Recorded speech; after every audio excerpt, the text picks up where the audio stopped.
Welcome to a partly sunny Sunday afternoon along the shores of Lake Washington. You are watching live continuing coverage on KIRO 7 of the General Motors Cup at Seafair. And what you're watching right now is part of the KeyBank Air Show. This is a Jayhawk HH-60 medium-range recovery helicopter. And what's going on right now is a rescue demonstration. Of course, as we all know, living here along the water, here in the Great Pacific Northwest, the Coast Guard performs invaluable rescue service operations. Search and rescue, one of their oldest missions for the Coast Guard. Search and rescue, law enforcement, environmental response, ice operations, air interdiction, all coming under the heading of what the Coast Guard does for our area. This demonstration, just one of the many elements of this air show this year, the KeyBank Air Show, which has focused on the military for the most part. The patriotic theme, of course, what with September 11 and all. The Navy, of course, Precision Flying Team Blue Angels. If you saw them, if you heard them, just about an hour or so ago, this Coast Guard chopper getting ready to let a couple of frogmen into the water, it appears. And again, the Coast Guard has done this demonstration for us over a number of years, and it is truly remarkable what they can accomplish. In fact, Coast Guard District 13, we understand, and there go the frogmen in out of the chopper. We understand they have saved some 20 people and conducted already almost 250 search and rescue missions this year alone. So an invaluable service performed by the men and women of the Coast Guard. A goodly number of them stationed right here in the Seattle area.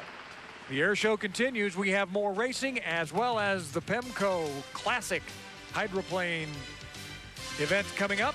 Stay tuned.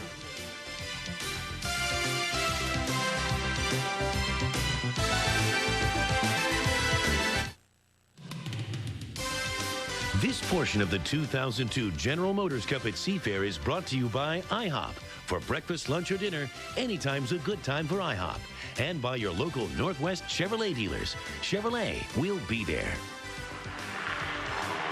You know, that IHOP reminds me, I haven't eaten any lunch yet today, but be that as it may, we're here happy to be with you at the GM Cup at Seafair, and I got a feeling that all those folks out on the boat are just so happy to see those sunbeams streaming through right now.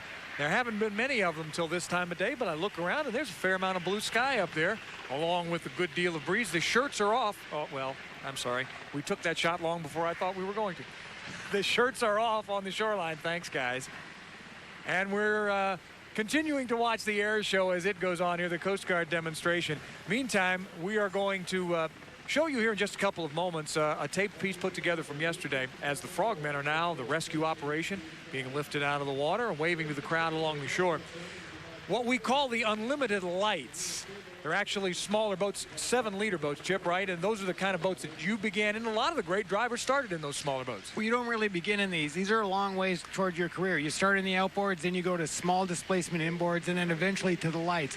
The lights are as difficult to drive as the Unlimiteds. What makes a boat difficult to drive is power to weight ratio. And although they have much less power, they don't weigh very much, which makes them very difficult to drive. In fact, you're going to see in this heat, they're not easy to drive. It does make for some pretty good racing, however. The final was yesterday, as were the heats. Mike Fitzsimmons had the call of the races and the action from the Unlimited lights. Jerry Hopp driving the Mike's Hard Lemonade, and Patrick Howard, the Canadian rookie, driving Phil Bonancini's Budweiser Pocket Mechanic, came to the line and battled for the first 3/4 of a lap in Heat 1A of the General Motors Cup here at Seafair for Unlimited Lights until Hopp took command with his supercharged UL-15 boat. The fastest lap was a really sizzling quick 112.722 miles an hour on lap 1 for Jerry Hopp, who takes the victory. And now let's take a look at the award ceremony. Heat 1A is in the books, and to make the presentation to the winner, one of the great friends of Unlimited Lights competition, Mr. Rob Graham of Graham Trucking, as Graham Trucking and Sinkle Steel Cranes are presenting the Unlimited Lights here at Seafair. The winner of Heat 1A, Jerry Hopp, and the presenter, Rob Graham. Right on. Rob. Congratulations, Jerry, on a good race. Thank you, Rob. Rob and I go back a long way. He sponsored me like forever, and glad to have him supporting the race here. This whole week, our whole crew has just been thrashing away like crazy trying to get our boat together. Got to really thank Ed Trahey for getting this blower motor together. It's the first time it's run. It's making a lot of power. We're having a lot of fun. And to all my crew, I hope you can get some sleep tonight. Thanks. 4 Unlimited Lights were slated to go in Heat 1B, but it wasn't much of a contest. Dave Bender came out and outran everybody easily. He, of course, was driving the Golden Casino boat, the Security Race Products UL 38. Most of his competition coming from Steve Hook in the UL-19, the Aaron's Auto Wrecking, but unfortunately for Hook, he just didn't have the power. It was a runaway for Bender. His fast lap, not really quick, at 99.430 miles an hour. And now let's take a look at the award ceremony. Heat 1B is in the books as Graham Trucking and Sickle Steel Cranes presents the Unlimited Lights here at Seafair. And the winner of Heat 1B, the driver of the Security Race Products, presents Golden Nugget Casino, Dave Bender from El Dorado, California. And here to make the presentation for the Heat 1B winner, on behalf of Rob Graham of Graham Trucking, Nate Brown, driver of the U18, what is the U number on that? U16, the Miss Elam Plus. Nate? Going to say driving the U18 this weekend, huh? Anyway, on behalf of Rob Graham, who's without a doubt the coolest cool guy in trucking and in boat racing sponsorship, he's been a friend of mine for years. He wanted me to do this. And Dave Bender, wow, that's a great race you had out there, bud. Congratulations. All right, thanks, Nate. Thank you very much. I'd like to thank Rob Graham also for this wonderful award. Got to switch hats for him here. Whew, there we go. And also want to thank Al Lapointe at Security Race Products and the folks at Golden Nugget and Silver Dollar Casino. We're having a great day. We're just going to keep it going. Thank you. Heat 2A of the Unlimited Lights General Motors Cup at Seafair saw Dave Bender driving the Golden Nugget Casino, getting a perfect start and outrunning the field, leading wire to wire. J.W. Myers was strong in the NoFear.com UL-23 and gave the veteran a pretty good ride. He then gave Jerry Hopp a bit of a driving lesson when he parked a boat in front of him right at the end of the race. Fastest lap was the first lap at 110.124 miles an hour for Dave Bender, the winner in the Golden Casino. And now let's check in on the award ceremony. I'd like to congratulate you on Unlimited Lights 2A. All right, thank you very much. First, I'd like to thank Hydroprop for letting us race here this weekend. I'd like to thank the folks at Sickle Steel Crane for this trophy. It's great, and sponsoring the heat. And, of course, the folks at Silver Dollar Casino and Golden Nugget Casino. Without them, we wouldn't be here. And Al Lapointe at Security Race Products. We're having a good weekend. We've got to keep it going. Woo! An easy win for Canadian Patrick Howarth driving Phil Bonaccini's Budweiser Pocket Mechanic in Heat 2B of the General Motors Cup at Seafair. Howarth actually toyed with Steve Hook, but never really had the power. Hook didn't to catch Howarth as he ran away. His fast lap was lap number 1. Not very quick, just over 94 miles an hour. Now let's take a look at the award ceremony. Okay, Heat 2B is in the books, and Patrick Howarth from Valleyfield, Quebec, Canada, the victor, driving the Budweiser Pocket Mechanic, presented by Graham Trucking. Also the company, along with Sickle Steel Cranes, that presents the Unlimited Lights here at the General Motors Cup at Seafair. To make the presentation to the winner of Heat 2B, ladies and gentlemen, here is the owner of Graham Trucking, Rob Graham. Thank you. I like it a lot when our own team wins. How's it get better than this? Patrick, come on. I blow it every time. Congratulations, Patrick. Good job. Want to say a few words? Well, I'd just like to take this opportunity to thank Joe, Phil, and all the team, John, Land, George, for giving me the opportunity to drive this boat. It's the #1 boat out there, and you know, unfortunately, tomorrow, back to reality. Thanks. And so the stage was set for the final heat for the GM Cup at Seafair for the Unlimited Lights, and we're going to take a look at that when we come back.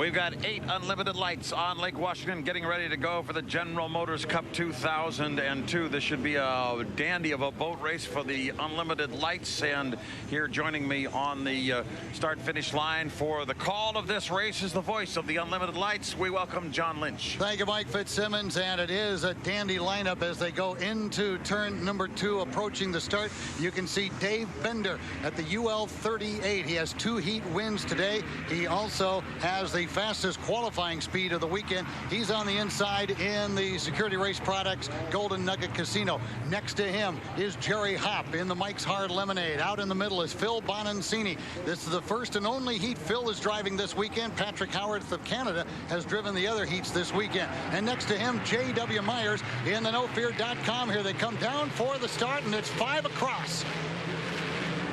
And right in the middle, that would be Phil Bonancini. Alongside him, Jerry Hopp in the Mike's Hard Lemonade. Jerry Hopp getting way high in the air. Phil Bonancini also doing the same as they go into turn number 1. Inside position, that's Dave Bender in 3rd. Outside in 4th place is J.W. Myers. And as they hit the backstretch, you can see him 3 wide going down the backstretch. And Dave Bender has come up right alongside Jerry Hopp. And it's Phil Bonancini on the outside. Classic Unlimited Light competition here on the Ted Jones Race Course at Seattle. 3 abreast. Dave Bender on the right, as you see. In the middle is Jerry Hopp. To the left is Phil Bonancini.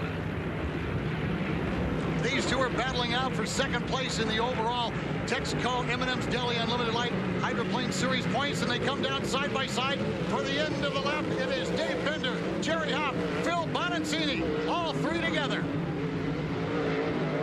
Perhaps, John, we should point out that the one boat there, the yellow boat in the center there, that's a supercharged hydroplane this year. They do have that option of running a supercharger in Jerry Hopp's team. That is a brand new motor made just this week by their engine builder, Ed Tree. He is doing very well. But look at Dave Bender holding that inside position in the UL 38 as they go down the backstretch. They are 3 across.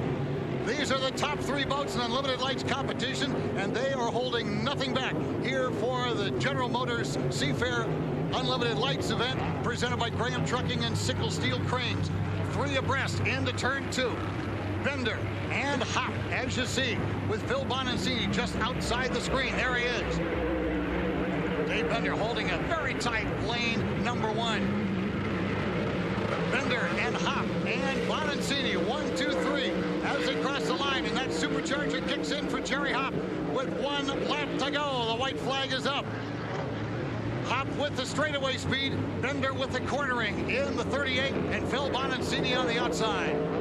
It's a little unusual to see Bonancini that far back. He's usually very, very quick and right up there on the front line, but he's really getting outclassed right now. And down the backstretch, Jerry Hopp has pulled out to half a rooster tail length lead over Dave Bender. Phil Bonancini trying to close the gap in 3rd. I think this might have hurt Phil just a little bit, not driving at all on this race course. Oh, and Jerry just hangs that boat up. He just kited quite a bit there and almost blew it over, but he is driving the he has got his foot clear down into the fiberglass at the bottom of that race boat, John. And Jerry Hopp showing the consummate professionalism he is, and he can race as hard as anybody. As he comes down for the finish, it's a drag race to the finish. Jerry Hopp, as he gets the finish line, passes his own teammate's boat, Paul Becker, and taking 2nd place, Phil Bonancini, overcoming Dave Bender. As the checkered flag flies, Jerry Hopp, Phil Bonancini, and Dave Bender, 1, 2, 3. And to a certain extent, he gave Dave Bender a little bit of a driving lesson there as he parked his old boat right in front of him. 4th place will go to J.W. Myers in the UL 23, the NoFear.com. So a classic race in Unlimited Lights competition. This is the type of racing we've had through many of our final heats. We had some carnage with some engine problems, and we actually broke a couple of propellers today and a couple of prop shafts. But when they came up for the final, Bonancini, Hopp, and Bender are top 3. Oh, Phil Bonancini's just gone over. Oh, my goodness. Bonancini just blew over in the north turn. The race was over, and Bonancini just went upside down. There is the boat upside down. Phil Bonancini driving just for the first time this weekend. He had a substitute driver in for his first 2 heats of the day. And the Budweiser pocket mechanic is upside down in the corner.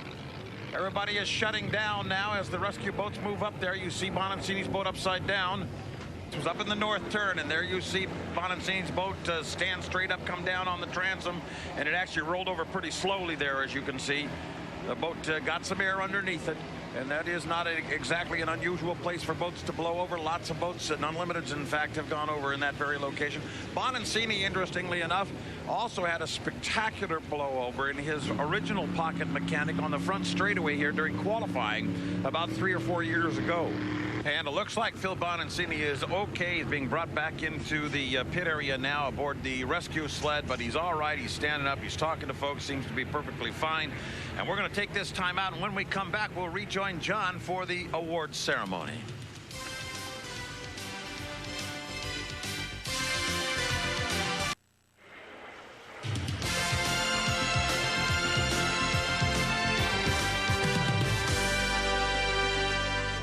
And so Phil Bonancini was okay after that blowover, and Jerry Hopp won the GM Cup for the Unlimited Lights. Let's go down to the awards platform now for the ceremony. Ladies and gentlemen, Graham Trucking and Sickle Steel Cranes have presented a tremendous Unlimited Lights event here at the General Motors Cup at Seafair, and what a victory. What a week for this team. In fact, I'm going to let them tell you about it, but suffice it to say, first ever Unlimited Lights or Unlimited Championship goes to Grandpa Jerry Hopp and the Mike's Hard Lemonade. And making the presentation from Graham Trucking, the proprietor, Rob Graham. Congratulations, Jerry. Jerry and I have been friends for as long as I have memory, and I'm really happy for him. Good job. Thank you, Rob. Yeah, I really don't know what to say. I've never been up here getting a first place trophy before. Just really have to thank all our crew and everybody that helped us come back from last weekend. We're on the way home. We got right into town and had a motor vehicle accident with a guy that ran a red light. Busted my truck all up, had to borrow a truck to get here. Everything, the guys were working until 6 o'clock in the morning, including myself. I guess we worked pretty good, a couple hours sleep a night, but this is just fantastic. And the two kids over here, Justin and Saxon, #1 grandkids. The old crew's down on the boat right now checking things over. We got a race next weekend, Black Lake. And also, I'd like to thank my wife and Michelle. I don't know what that was. You did. Anyway, Seafair, Seattle, great racing, Unlimited Lights. Woo!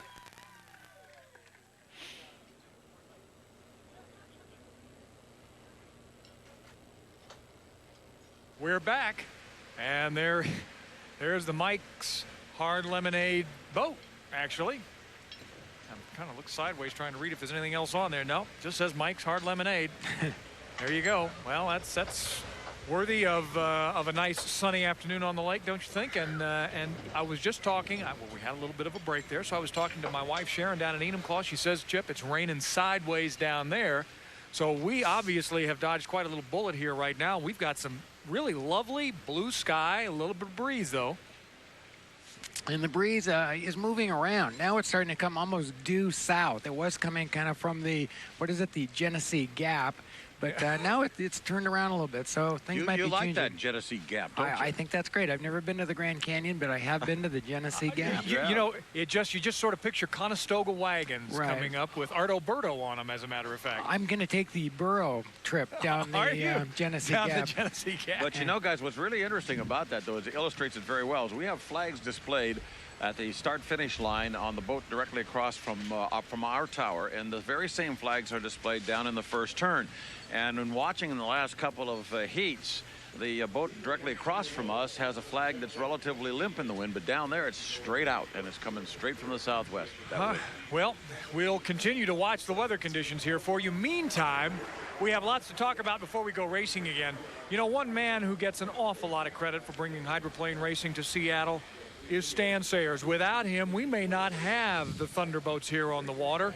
Well, now you can have a piece of racing history, as Chip is about to explain. In all the years I raced boats, I really didn't do a very good job of keeping some of the things I had. Driver suits, helmets, collectibles. Some people collect programs, buttons. I didn't get any of it. But you know, I think I finally found the ultimate collectible. It's a keepsake many racing fans would love to have, but I can't show you without first explaining why it's so significant. In the early 1950s, a gentleman by the name of Stan Sayers introduced Seattle to the most interesting sport. He had commissioned 2 very fast boats and garnered a great deal of attention speeding along Lake Washington at over 140 miles an hour.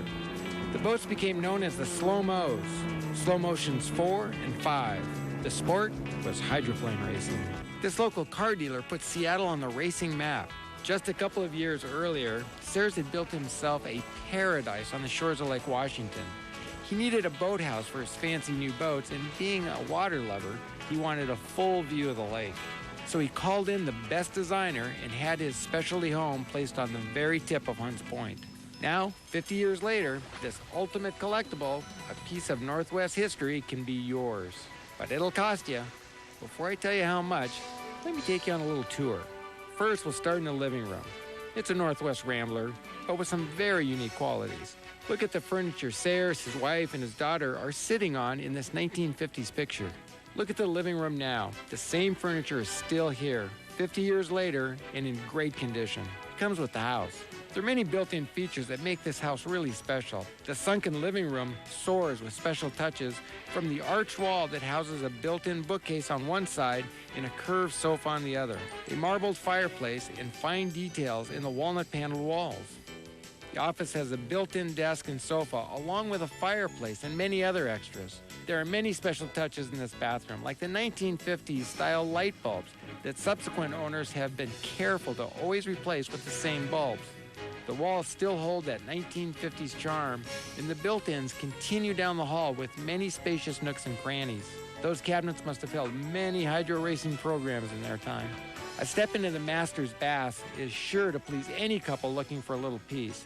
Not only is there a bathroom just for him, complete with a shower stall, it opens into a bath paradise for her. You'll go back in time with lush carpets and mirrored counters.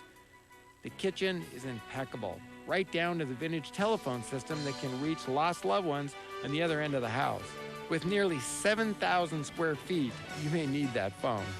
Sitting on 2 acres of prime waterfront, you'll also find a lovely rose garden, a perfectly manicured lawn, a swimming pool shaped like a fish, and views. Amazing views everywhere you look.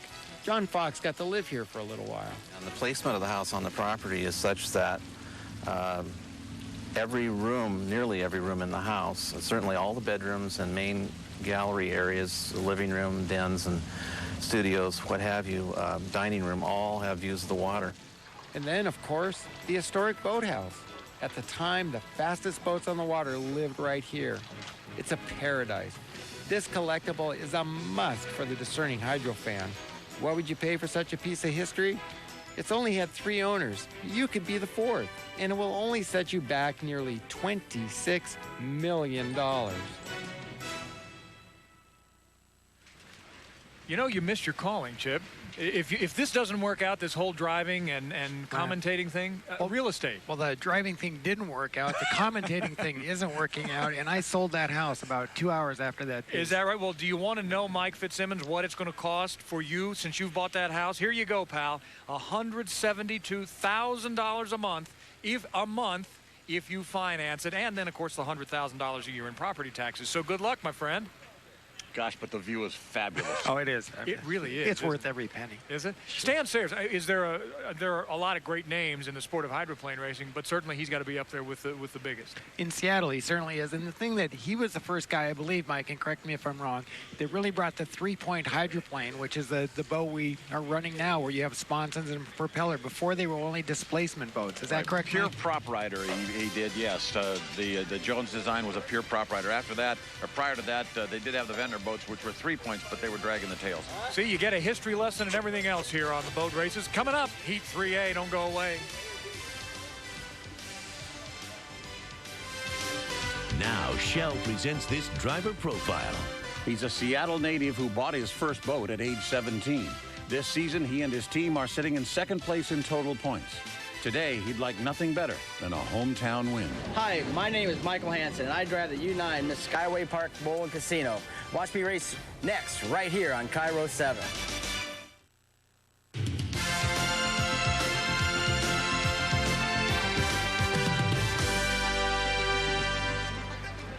We continue on with racing, although it's been delayed now. Heats 3A and 3B pushed back just a few minutes. We're probably 14, 15 minutes away from the start of Heat 3A, and there's a reason for that. Mike, did the officials tell you? We have a dislodged buoy on the race course. They're resetting that buoy. The wind has caused us a lot of problems with the log boom as well as the buoys on the course. And they are resetting that buoy right now. And of course, you got to have that buoy to make it an official course. So it's been put back in place, and the process of having to do it while we were in the count required that the count be delayed.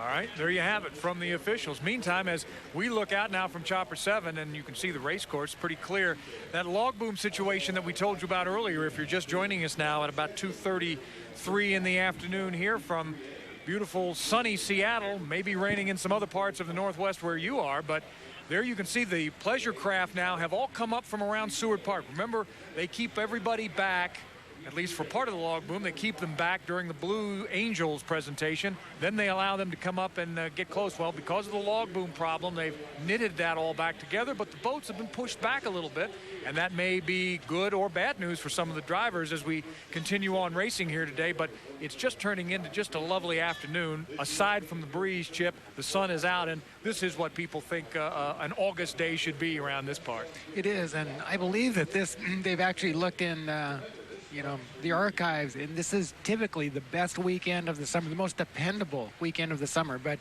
I remember a few years ago it was much colder than this, raining horribly hard. Yeah. It was a miserable day, and this day has been much better. Listen, than that. I remember that 95 year when I had to literally spill coffee on myself, which I did to keep warm. It was a brutal day up here. Why did you do it today? Just because I enjoy it now. Okay. It's become a tradition here in the pits. Meantime, something that's a little disconcerting, I would think, for these drivers, they push back the start of Heat 3A. Now, a lot of these guys are already in their boats ready to go. Like Jimmy King in the Miss Lumar, Greg England is there in the pits. Greg? Yeah, Jimmy's here. He's just kind of waiting, and I don't see any coffee around. How do you kill the time, Jimmy? Just waiting around, I guess. Sit around, hum some songs, think about the next day, just whatever it takes. As you think about this race coming up, you're coming off a second place finish. What do you think you need here to get into that final race? I'd really like to be in the top 3 to pretty much ensure our shot for the final. Having been here 8 years and never made the final, it's about time. A lot of guys are talking about the conditions out there. Some say it's not as bad as others are talking about. How have you found things this afternoon in particular? It's been Seattle. Let's put it that way. Yeah. So it can be rough, it can be decent. It depends on what end of the race course you're on. All right, well, we're just waiting it out here. Jimmy seems pretty comfortable, and when race time comes around, he's looking to make that final. He'd love to do it for the first time. Steve? You know, I love to hear the drivers all talk about that. You know, it's Seattle. That's the thing everybody says. Not as good, as bad as anything. It's Seattle. It's almost expected that it's going to be bad, Chip. It's unique here. There's no place where it's such an open body of water where we're so exposed to the wind. We're not exposed to, a log boom with hundreds of boats out there. So it is Seattle. It's unique. You know, Laurie Jones is the owner of the Skyway Park Bowl and Casino, and it's probably just as nerve-wracking for the owners, I would think, Guard, as it is for the drivers who are in their boats waiting. Steve, you got that. That's exactly right. And Laurie, I have to ask you that question. I mean, it is a little bit nerve-wracking, isn't it? Just waiting. You have all these delays, and then all of a sudden you got to get in there and race. It is nerve-wracking for us, and in fact today we've actually had to keep track of our points a little bit more, and we're really going to have to work in this heat and do well. And Michael gets nervous being strapped in and waiting too, as well as me standing here pacing back and forth.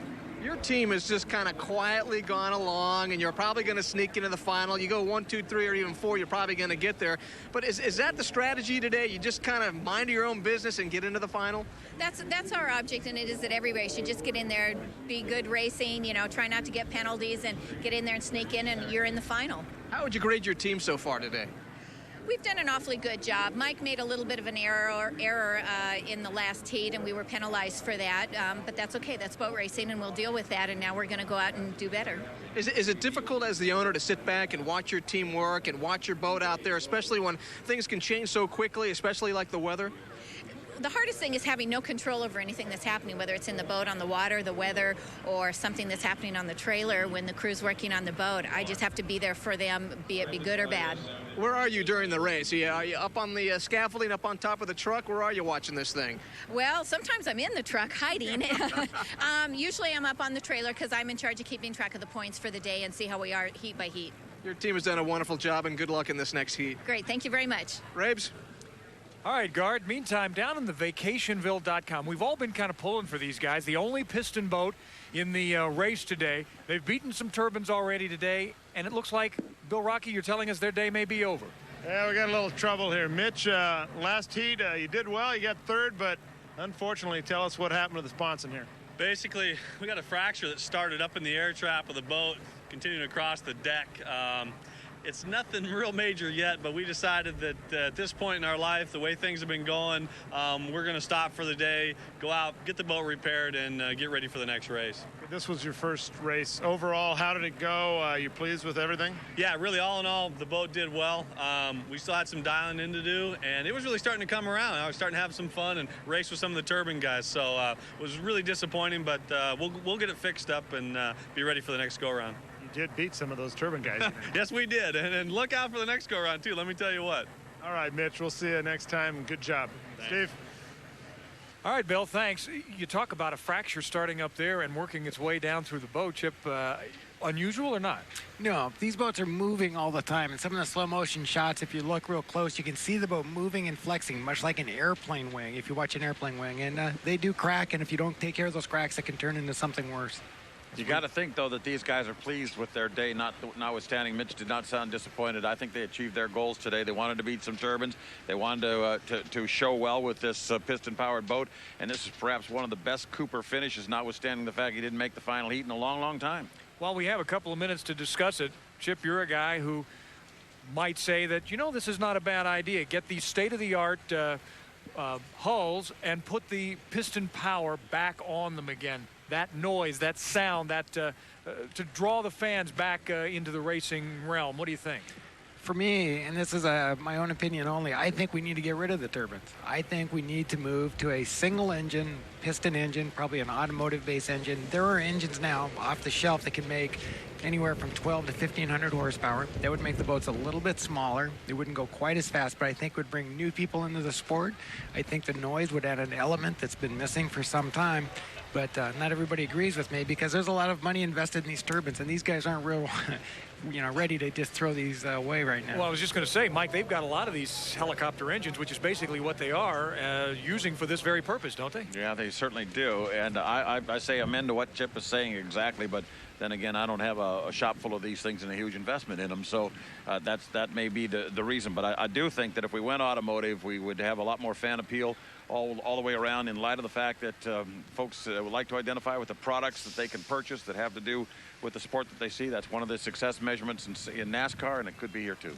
Well, Gary Garbricht is the man who pretty much runs the sport now, and he's done some things that have been very, very right as far as the sport's concerned, getting the competition back, getting these drivers probably a little more on even footing. So we'll see what Gary Garbricht does in the coming months and years with the Unlimiteds. Meantime, here's what we have ahead for you. Heats 3A and B and the Pemco Classic still to come.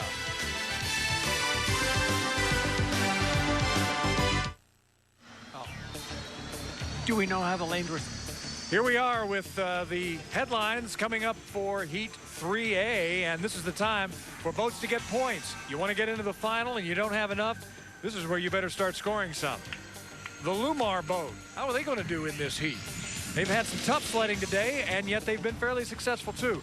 Been an interesting run for the Lumar team and Jimmy King at the controls. And finally, Michael Hansen in the Skyway Park Bowl and Casino.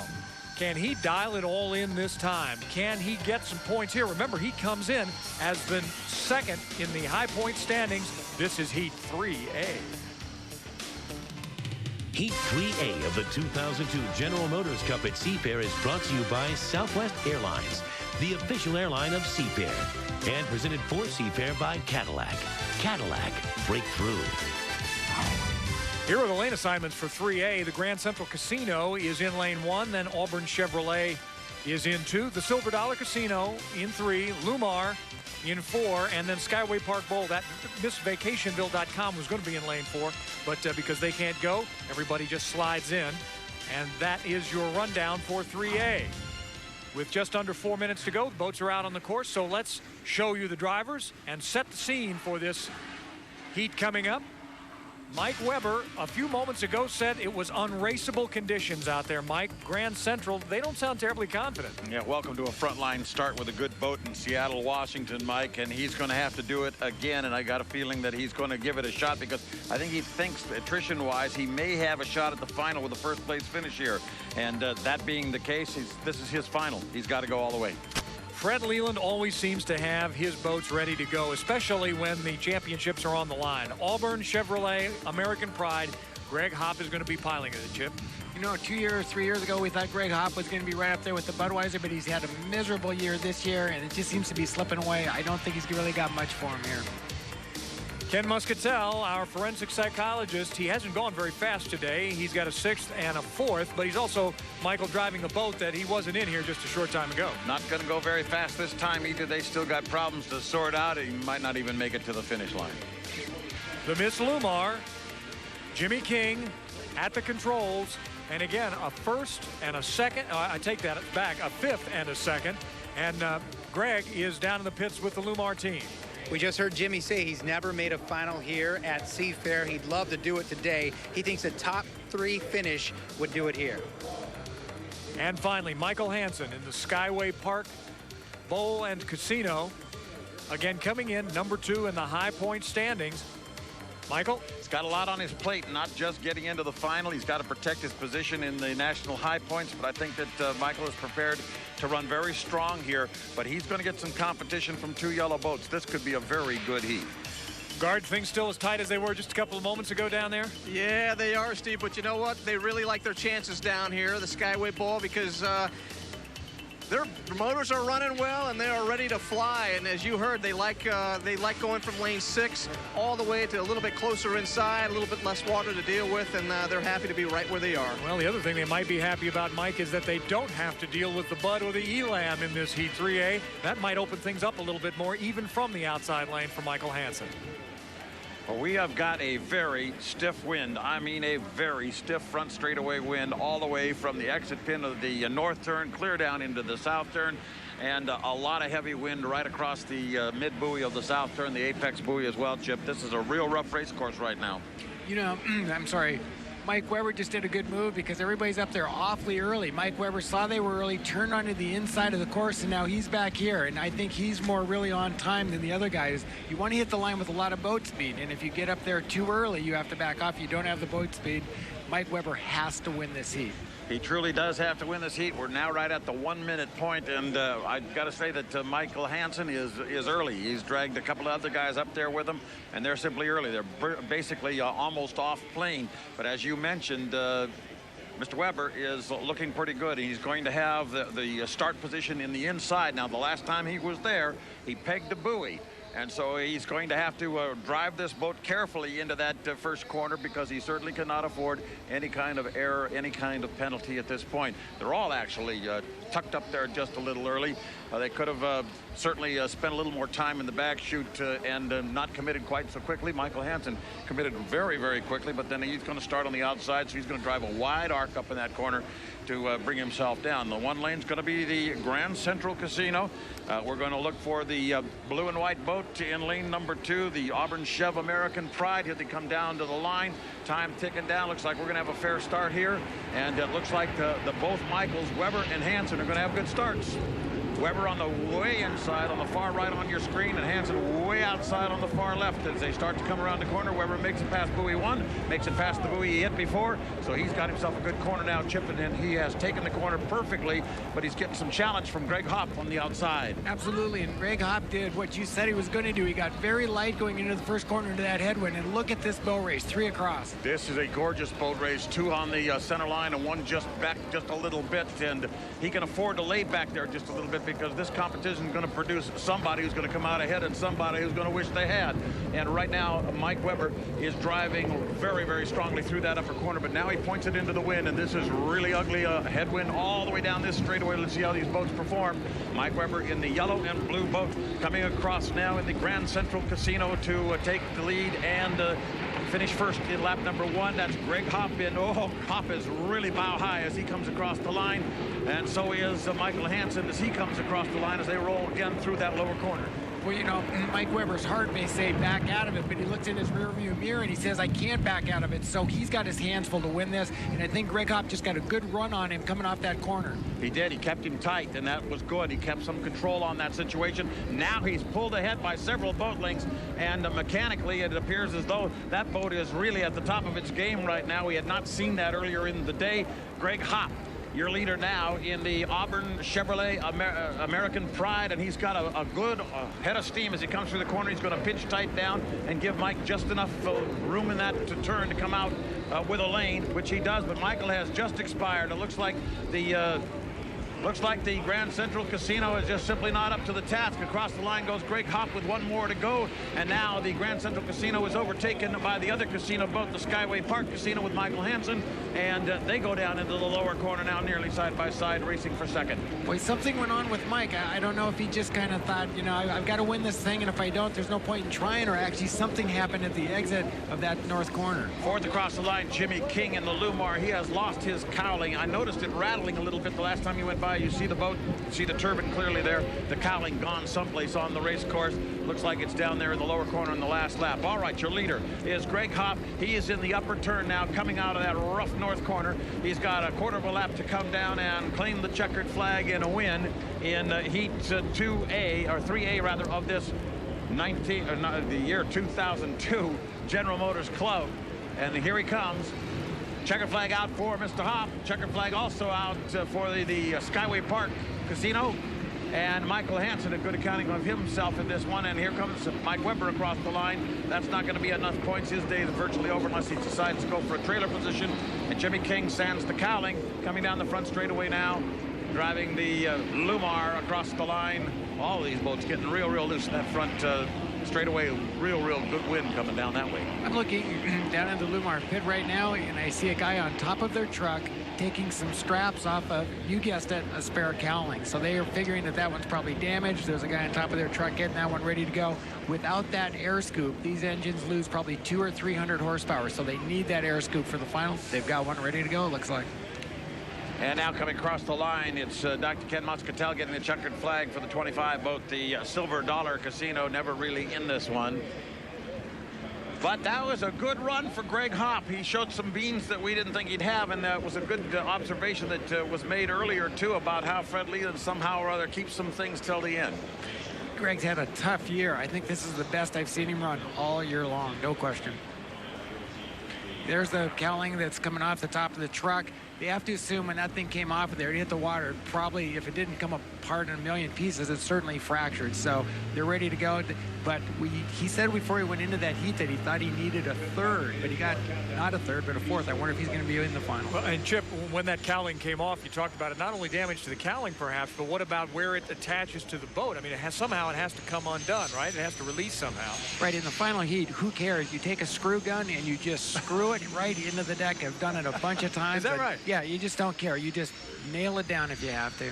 I've just been told that they tried to look for the cowling a little bit, and it just went right to the bottom of the lake. There it goes. In fact, if you look closely, right there, just in the upper right, or make that upper left portion of the screen, bye-bye. Well, those guys are on top of the truck, unstrapping that other one within a minute of that thing coming off. Here it comes now. You can see it rattling on the back of the canopy there, and it's going to pop right away. Let's go down to Greg England. All right, buddy. You told me before that race we were going to win that one, didn't I? You did, and it feels good, doesn't it? We had no choice but to win that. That was the only chance at all at even making the final, and we still probably need some help. But, you know, with no points in that last heat, we had a long road ahead of us, and felt good. Felt real good. Especially with the year you've had. You told me about the problems, the fires, the accelerator sticking. The steering wheel came off at one point this year. It was no good. But it came together right now, didn't it?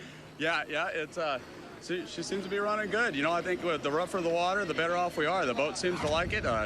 little hard on the driver, but hey, we'll heal up. Fantastic. Says a lot about a team sticking together. We'll see how this next heat comes out. Maybe these guys are headed to the final after all. All right, Greg, well, if it's the rougher the water, the better this team performs, Chip, then this team ought to go all the way through the title and then some, because it's getting rougher as the day goes on. The reason he says that is the roughness kind of is an equalizer. If you've got a really fast boat, but if it's so rough you can't use the speed, all of a sudden everybody's more equal. I got to tell you, guys in the truck, finding that shot, getting that shot of the Lumar cowling coming off, we'll show that again before the day is over, but that's a terrific shot, and it just gives you an idea.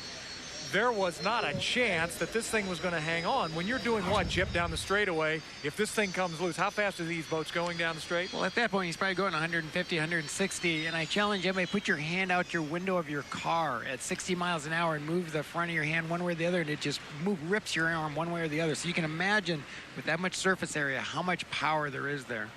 Well, that piece of fiberglass came off, ended up in the drink, and is now long since gone as the Lumar gets a little bit of a push in, and there's going to be some repair work that's going to have to be done. And as you said, we'll keep an eye on that to see if they grab the screw gun and just grab some hex head screws from out of the truck and say, here we go, just nail it down, whatever it takes. You know, anybody that runs a really good souvenir, kind of mark on your, in your mind where that thing went down, and get out here tomorrow morning and you'll have a great souvenir of the Lumar.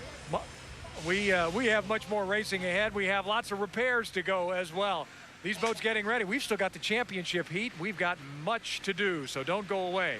The GM Cup at Seafair continues. Heat 3A of the 2002 General Motors Cup at Seafair has been brought to you by Southwest Airlines, the official airline of Seafair.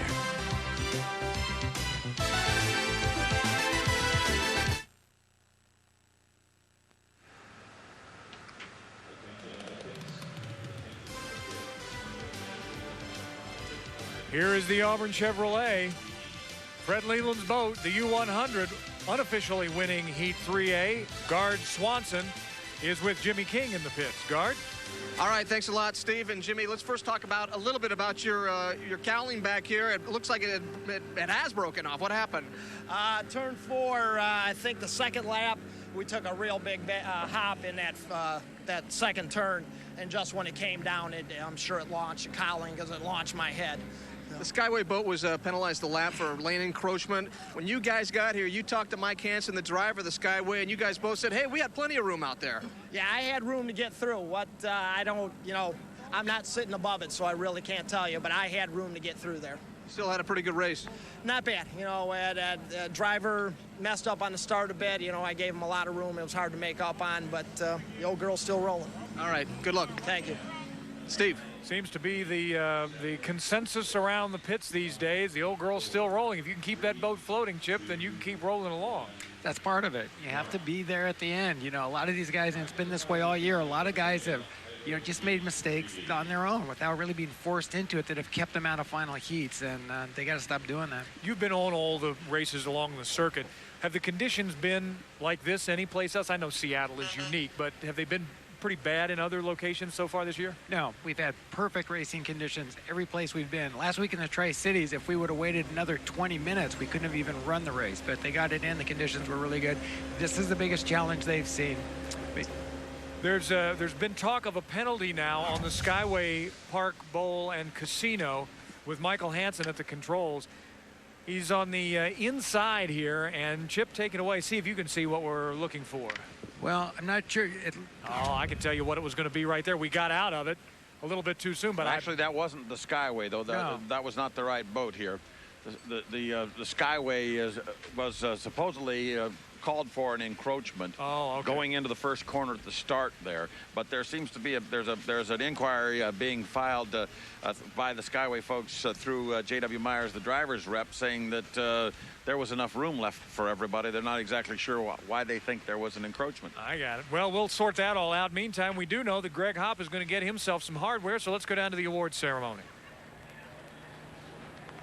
Hi, I'm Scott Conway. On behalf of Cadillac, I'd like to congratulate Greg Hopp and the Auburn Chevrolet Miss American Pride team on winning the Unlimited Hydroplane Race 3A. Congratulations, Greg.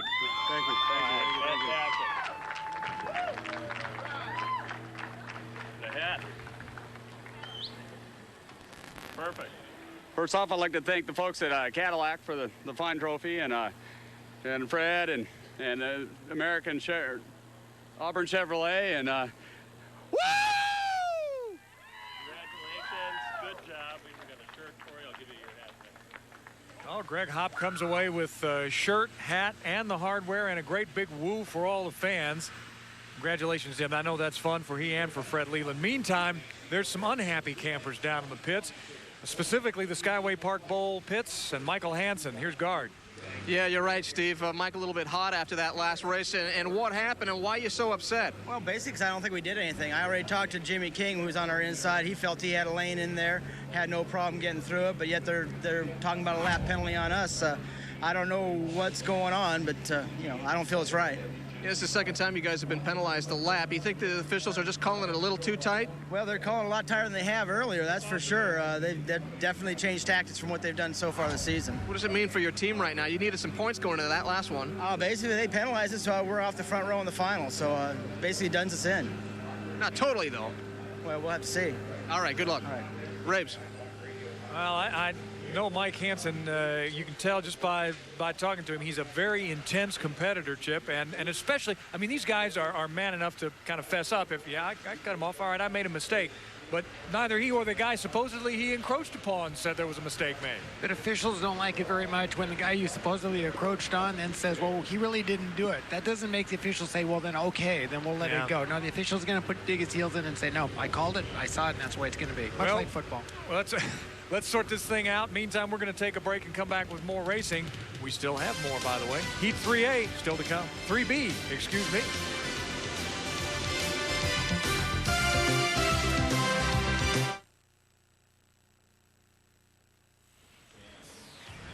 Well, we're getting set for Heat 3B, and here are your headlines. More sausage power. That's right. Throw in some more jerky. Get that Oberto fired up. Steve David at the controls.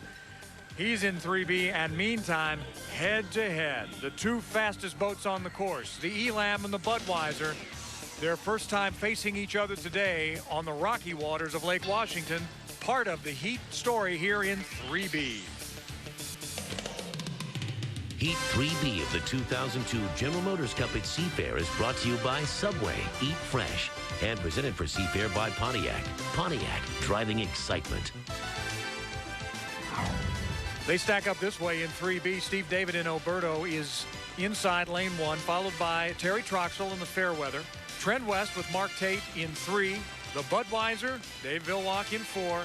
And there's Nate Brown on the outside. He came from outside to win in Heat 2. Let's see what he can do here as we get set to go racing here in 3B. The boats are already out on the course, and they are scoring up as well. So we go right to our headshots, as we call them, our baseball cards for the drivers. Here we go. Mike, the Oberto boat, and Steve David. Well, the old boy Oberto is a boat that has been running solid all along. And Steve David's mission is simply get into the final, finish in the top 3 if you can. Don't expect him to be out front where these other guys are going to be knocking heads, that red and that orange boat. Guard, did they put a little more pepperoni in that intake? Yeah, they better put something in there. But you know what? I talked to their crew just a few minutes ago, and all these guys care about, Steve, is that they just don't want the boat to break. They know they're heading to the final. They just want to come out clean. Here's another boat they don't want to break. How about Fairweather, the U-99 masonry boat? Terry Troxell's at the controls. Chip. He's at the controls, but the boat hasn't left the dock yet. That can only mean that they've been fighting something and barely got the boat in time, and they're going to be hard to get pushed getting this thing out on the course. It's still at the dock. I don't know what the problem is, but something's going on. Well, here's the U2, Miss Trent West with Mark Tate. Now, he qualified, Mike, at 147 miles an hour, but it didn't operate very well in Heat 2. Did not. It's been ill handling all through the General Motors Cup, and this is a heat where they simply have to prove to themselves they got enough of a boat to score in a high place come the final heat. They may make it, they may not. In lane number 4, the Budweiser, the red boat. A couple of firsts so far today. Very consistent running, Chip, from the Budweiser camp. And I wouldn't change anything. He's in the final. I wouldn't show my hand. I would just do what I need to do. And if that means take a second to get in the final and wait to face him then. Bill Rocky, does Bernie Little want to take a second if that's what it calls for? I don't think Dave's going to take any chance here. I'll be shocked if he does anything like you guys said. He's already in. I did stand next to him in the last heat, and I asked him about this first turn, and he just called it not good. And he's right. finally, the U16 Miss Elam Plus. Another couple of firsts for Nate Brown today, Mike. Came from the outside once, but he sure didn't come from the outside against the likes of a Miss Budweiser. If he can do that here, he's going to be showing that big red boat something. As much confidence as I have ever seen in the Elam camp today, Greg. Definitely, Steve. Everyone is confident down here. 2 first-place finishes, a first place last year, first place last week. They know they're in the final, but they would love to beat that Bud boat anytime they get on the water. They're getting kind of used to this winning thing down there. The Elstroms are, Mike. They're a great group of people. They put together a terrific team, and they are competitive with the best on the water today. They are. They're serious boat racers, just like the Budweiser team, serious boat racers. I agree with Chip. The Budweiser does not want to do anything that would jeopardize its opportunity to be ready to go completely strong for the final heat. Neither does the Elam, but the fans here want to see those guys knock heads. You know, the other thing that can go wrong in that scenario is race drivers always want to race. I mean, if Dave Vilwalk and Nate Brown were in the grocery store pushing grocery carts, I guarantee you they'd be racing them. To see who's the first to the produce section. There's something about a racer. I've seen both racers that are in wheelchairs hurt sometimes racing to get to the door first. You know, it's in their blood. It definitely is instinctive. As you can see, we have a white flag now showing. That means the 99 boat, that's the Fairweather Masonry, out of it. Cannot qualify, not on the race course by the 1-minute gun. She's done as far as this heat is concerned. Everybody else, again, just a tad to the early side up there, Chip. I'd say they should be okay. I think the real key is you don't want to enter that corner, that south corner, before 30 seconds. So as long as they're under 30 seconds, they should be okay. And they established their arc. The inside boat will be the Oh Boy Oberto. In the second lane was to have been the Fairweather. That lane must remain open. So in the third lane, it's going to be the Trend West. In the fourth lane, the Budweiser. In the fifth lane, the Elam Plus. And the Trend West must not come over. No one can come over into the fourth lane until they get down into that corner and establish their course. So here they come to the line, and it's going to be a fair start. In fact, they are actually a little late to it. They have to leave that lane open. They're doing that, it appears. Everything is good. Look at the Trend West across the line first over and starting to show some good speed there from the 3 lane. The Trend West looking very strong now is Mark Tate.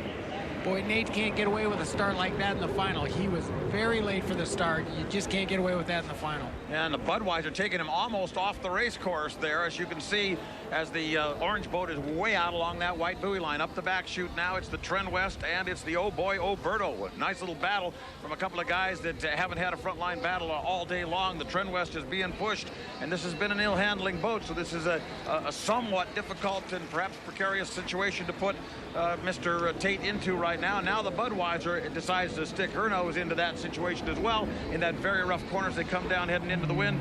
Dave Vilwalk's got lots of speed off that corner, and he's going to press. Yeah, Nate Brown's just, I think, basically saying, I'm just going to survive this now. Somebody just went down behind them. That was the Oh Boy Oberto's out of it. Looks like a mechanical issue there as they go down in the lower corner now. It's the Trend West on the inside, top of your screen there, or the center of your screen, and of course the big red Budweiser right outside. And these guys are racing, and they're getting a little close together there too. You know, Nate really made a big mistake, not only by missing the start, but you use these starts as practice. You only get 3 practice shots at it for the final, and he really blew one of his practice starts. So hopefully he'll think, okay, I knew what I did wrong. I got to correct it for the final. No violation down there in that corner, according to the officials, and Miss Budweiser pokes out front now at the apex of the upper corner here on lap number 2. It's the Miss Budweiser now with the lead. The Trend West simply doesn't have the beans to stay with the big red boat.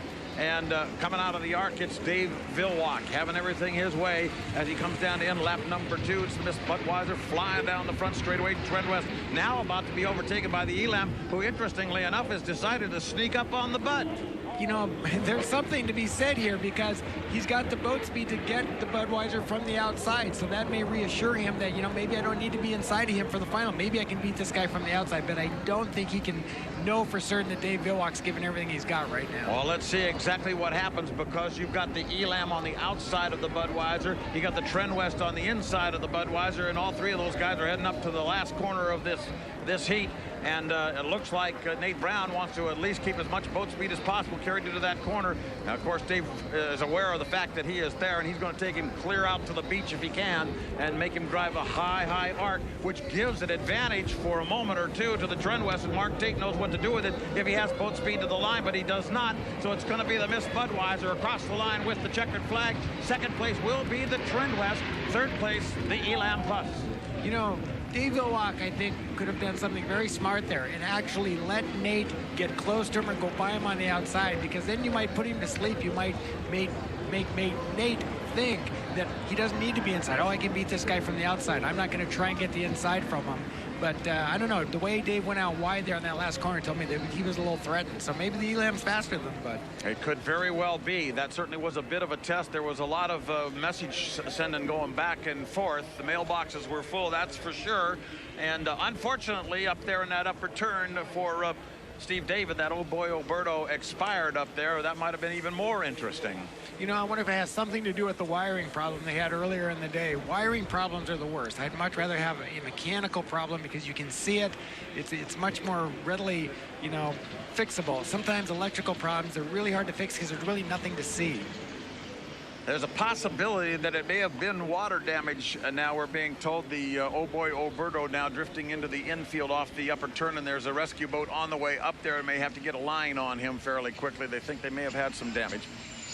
Well, damage to boats means it's rough out there. You know, we heard Mike Weber say it was too rough. Now, I thoroughly disagree with that. I don't think it's too rough to race. I think what you said is exactly right, Mike. Welcome to Seattle. But nevertheless, this rough water does beat stuff up. And as Steve asked, you know, how do these conditions compare to earlier in the year?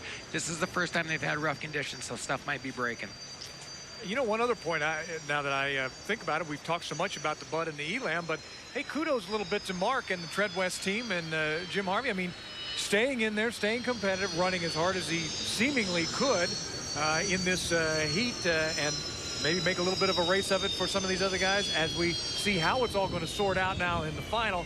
That, of course, is anybody's guess. I'm not sure what Mr. Garbrick is going to do, how he's going to line these guys up for the final. Chip, you got any ideas? I don't. And Gary now can do a number of things. He can assign them lanes. He can let them fight for lanes. He can take the points and use those to adjust lanes. This is his show, and I can guarantee you he's going to do whatever he thinks is going to make the best show in the final heat. Get a preliminary report that we have a propeller shaft problem on the U6, the old boy Alberto, and it looks like we may have had a strut pull away, and some water is getting into the back end of that race boat, and there's some damage down there. It's going to be interesting to see who's in the final and who's not, because there's a lot of boats that don't have a lot of points. Yeah. You know, I'm looking at the pictures right here. We're seeing Steve David out on the rear of the boat, the rear deck, looking down, and that's exactly where he's looking. Tell me, is it riding a little low in the water there, Chip? Hard to tell. No, it looks okay from there. It's really hard to tell from it being on the boat when you're in his position. You really can't see. Obviously, the propeller and the shaft is under the water, so you really don't know what's going on down there. If, in fact, they had the strut pull away, if it didn't cause too much structural damage, they could possibly repair this and get it ready? No, if the strut went or the shaft went, he'd be done for the day. That's it. All right. Well, we'll find out soon enough as Steve David's now getting a tow in. Meantime, Greg England is in the pits with Nate Brown. All right, Nate, third place. Yeah. Gets you into the final. Sure you're going to take that? Yeah, it was okay. Yeah. Dave kind of squared off that last corner. I was thinking to myself, why am I gaining on Budweiser so quickly? He kind of slowed down to put me in his spray, and he just squared it off, and I didn't settle the boat down and got away from me. But, you know, third place points is okay for the final, and who knows how they're even going to start the final yet. I have no clue, so I don't know. Did you approach it that way? I mean, did you hold back from the beginning maybe a little bit, knowing you were already in the final, or? Nah. Frankly, I muffed the start. I was, what, 2 seconds late for the start? Yeah. You know, and I just wasn't paying attention. I was just paying attention to other stuff, and my head wasn't in trying to get the start right on. If I'd have had the start right on, I'd have had lead water going into that corner, and Dave would have just saw skid fin water all the way around that first, but instead I was looking at his spray. Final thing, you had a message for Chip? Yeah. Oh, yeah, Chip. PM. If you worked on the boats a long time, you'd know this is called preventative maintenance. We saw a crack in the upright, we welded it up, and let's hope the crack held. So instead of waiting for it to totally fall off the boat, we found it ahead of time. All right, I think he wants your job upstairs there, Chip, too. Well, and one thing I learned is never learn to work on the boat and never learn to drive the truck. So, in fact, I wouldn't drive a boat that I worked on. Bill Rocky, probably in the Bud pit, I would assume. Bill? That's right, Dave. What were you trying to send a little message there that heat? Well, the Bud guys set a boat up to run really good in the windy conditions. It was really windy and rough. Mark Day was giving me all I could handle because his boat actually, you know, like I said, sometimes on the smooth water it doesn't run right very fast, but, you know, there in the rough conditions, he had a really good boat. So It was a tough race. Luckily, we got some more points in the bank, and we're in the final. That's a good day. That was the first time you've gone up against Nate. He kind of was there until right at the end. Right at the end, hi, Bernie. Bernie came in here, guys. We got to get him in here. He kind of made a run at you in that last lap. Yeah, who knows? Maybe he's just laying back, you know, hoping that Garbrick will invert the lanes or something. I don't know. What do you think, Bernie? Everything's good so far? Well, yeah, it sure is. Dave running the boat the way he knows how to run a boat, and our competition is running clean. Everybody's running clean, and that's what we want to see. We got a little good old Seattle wind here. Oh, well, it's Seattle. All these drivers from here, they know that. All right, Bernie, thanks a lot. Let's go over to Gart Swanson. Well, Bob, standing here with Bob Hughes, and tell me what you know about the Alberto right now. Well, we know that, of course, he lost power, and he thought he lost a propeller. We talked to David Lee with the hydroprop, and he thinks from the helicopter they could see the prop probably still on the stub shaft sticking out of the back of the boat. If that's the case, it came loose with a coupling that connects the long shaft to the stub shaft. If that's the case, we're maybe not in too bad a shape. He is taking on water, so he must have had some damage. Well, you guys have had a little bit of trouble. You had electrical problems, and now you have this. Boy, it's been one heck of a run for you guys so far. Yeah, you know, it seemed like when we go to Madison, our home race, and then we come out here to Alberto and their home, it seemed like everything seems to go wrong. I was really concerned this morning. The guys worked till about 11 o'clock last night trying to fix that electrical problem. We had a lot of good help. We had Danny Walters and Mike Noonan and a couple of guys from Budweiser down here, another guy from U2 helping us this morning. And then we called one of our guys at home. He was on his way to Florida, our electrical guy, and they talked for an hour with him on the phone getting our electrical problem fixed. From our helicopter shot here on KIRO, a couple of your crew came out of your truck, and they said, man, it looks like a sponson, maybe the left sponson. If that's the case, what happens to you guys? Well, I didn't know of the left sponson thing at all. I hope that's not the case. Of course, we would be out for sure if there's any kind of damage of any appreciable amount, because the final is just in a few minutes. So. All right. Thanks a lot, Bob. Thank you. Steve? Well, there's the parade wave from Steve David being towed in on the Alberto. Here are the unofficial results. The Budweiser, Trent West, as we said, Mark Tate and company getting that boat up and running in Heat 3B. The Miss Elam Plus in third, and a couple of, well, one did not finish, was the Alberto, and the Fairweather Masonry never got off the start. That's the unofficial results of Heat 3B. Heat 3B of the 2002 General Motors Cup at Seafair has been brought to you by Subway. Eat fresh. Well, the party continues, and now the fixin' commences in the pits. Get these boats repaired, get them up to snuff. We've got the Pemco Classic, the Provisional Heat, and the KeyBank Air Show.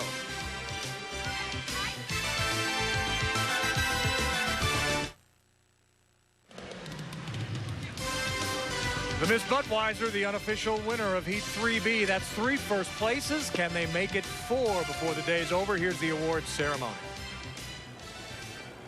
Hi, I'm Bill Pallas, and on behalf of Pontiac, I'd like to congratulate Dave Vilwalk and the Miss Budweiser team for winning Unlimited Heat 3B. Dave, congratulations.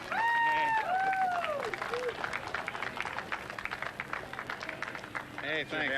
Let me get that on there. There we go. Hey, thanks a lot. As people know, I'm a GM guy. The GM paid for my career, really, in limited boats, and this is a little repayment that GM, Pontiac, all the GM brands. Thank you. Thank you, Dave.